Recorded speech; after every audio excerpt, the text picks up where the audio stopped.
Hi everyone. In today's video, I want to talk to you about self-sabotage. You know, I think it's one of those things that many of us on any weight loss journey has probably experienced. And actually, it used to make me feel like I was going crazy. You know that feeling where you know you're trying to lose weight, and for all intents and purposes, the rest of the day you are working towards that. But then for some reason, you will do something that sabotages it. You know, and I used to actually think that I was a little bit crazy, you know, because I'm an intelligent woman. I knew that I wanted to lose weight, and yet it was like I was on autopilot going for the biscuits or the crisps or the chocolate or whatever. And I knew that I wasn't hungry, and yet I was still doing it. And it made me feel like I was crazy. Now, the good news is I wasn't crazy, and neither are you. And in fact, it's not your fault that you're doing this. Now, let me explain a little bit about why we self-sabotage. Now, without you necessarily realising it, these dysfunctional feelings that we've got actually have a positive intention.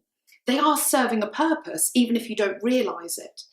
Now, what actually happens is that over the years, our bodies have learned certain things, and subconsciously, you might be turning to food because your body is trying to protect you in some way. Now, let me give you an example.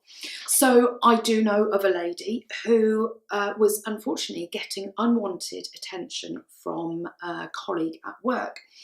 And she actually used to find herself overeating and sabotaging her weight loss program. And this was because actually, subconsciously, she didn't want to be attractive. She didn't want that unwanted attention. And so she was using food to sabotage herself, even without realising it.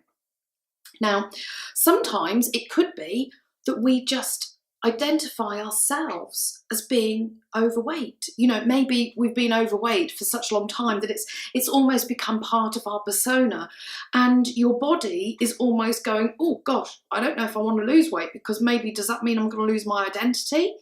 And so again, you're sort of like driven to sabotage, even if you don't consciously understand why.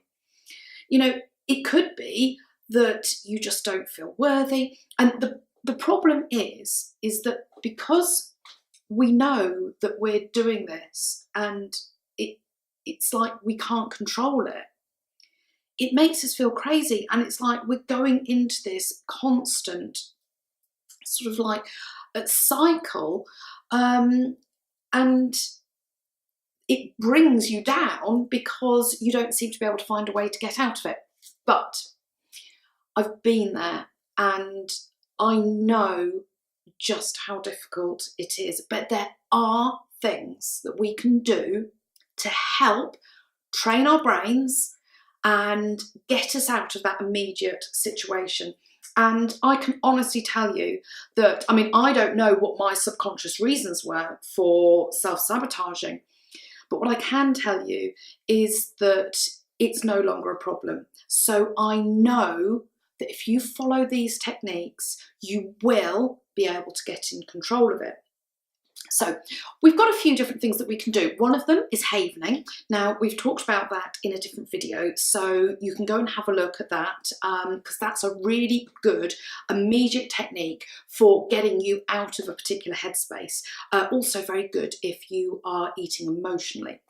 The other really, really important thing is visualization. You know, if we visualize ourselves slim, and we do this regularly, then actually what you're doing is you are telling your subconscious brain that this is the direction that you want to go in. And it means that the decisions that you make throughout the day, even subconsciously, will drive you towards succeeding in that vision. So sometimes people find it a little bit difficult, but I would maybe see somebody on the internet, and I would almost put my head on that body. I would visualize myself as being that slim. So certainly visualizing regularly is really going to help. Now, the other technique that I'm going to share with you is a little bit different. And I want you to know I'm not, and I don't know if you'll know what I mean when I say this, but I'm not your typical sort of woo-woo type person. I don't know if you know what I mean by that, but I'm typically quite skeptical of things. But I'm going to share this with you because it works. And at the end of the day, that's all we're looking for. So do bear with me and do try it, because I don't understand why it works, but it works. So it's worth it. Now, what I want you to do is, this is a way of taking maybe an unwanted thought, and that thought could be going to get some chocolate, or actually you can use this in other areas of your life. My son was getting some unwanted thoughts in a completely different side of things, and I used this on him and it worked really, really well. But in terms of using it for food, I want you to, when you're in that state of mind and for me, it was almost like an itch that couldn't be scratched until I ate. So if you sort of like bring to mind what it is that you want to do, but what I want you to do is I want you to visualize it, okay? So visualize you going to the cupboard and eating whatever it is that you don't want to eat. Now, I want you now to visualize it. Now, is it right in front of you, or is it off to the side? Wherever it is, see it. See it like this. Now, at the moment, it's a colour image of you, and I really want you to visualize it. But now what I want you to do is I want you to drain the colour out of that image. So really think about this and drain the colour from the image. Make it all grainy, you know, like an old like TV programme in black and white, but it's all grainy.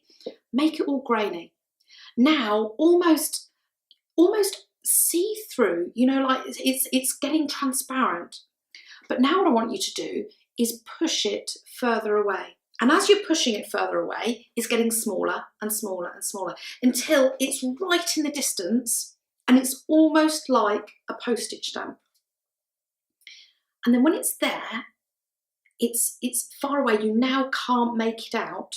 I want you to just literally go and pop it and get rid of it. Now, I know this sounds a little bit crazy. I'm with you, but please try it, because it works. We don't need to understand why it works necessarily. It works. So give it a go. But just to finish, I just want to say that sometimes we can get into a really negative cycle where we can feel really bad about ourselves, and that can fuel self-sabotage. So one way that we can just overall feel better and help ourselves and stop ourselves from self-sabotaging is to actually just try and add a little bit of happiness into your life. So in the morning, when you wake up, I want you to visualize yourself slim. I want you to imagine how that's going to feel. I want you to see all the things that you're going to do when you're slim, all the clothes that you're going to fit into, and what you're going to look like. I really want you to visualize this, and I want you to feel excited about it, because it's going to happen. I promise you, if you just keep going, it is going to happen. It's ever so exciting. So visualize yourself that way. And then ask yourself, what am I grateful for? Find something that you're grateful for, even if it's only like the weather that you can be grateful for, or even actually in this country, that's not such a good one, is it? But anyway, you get what I'm saying.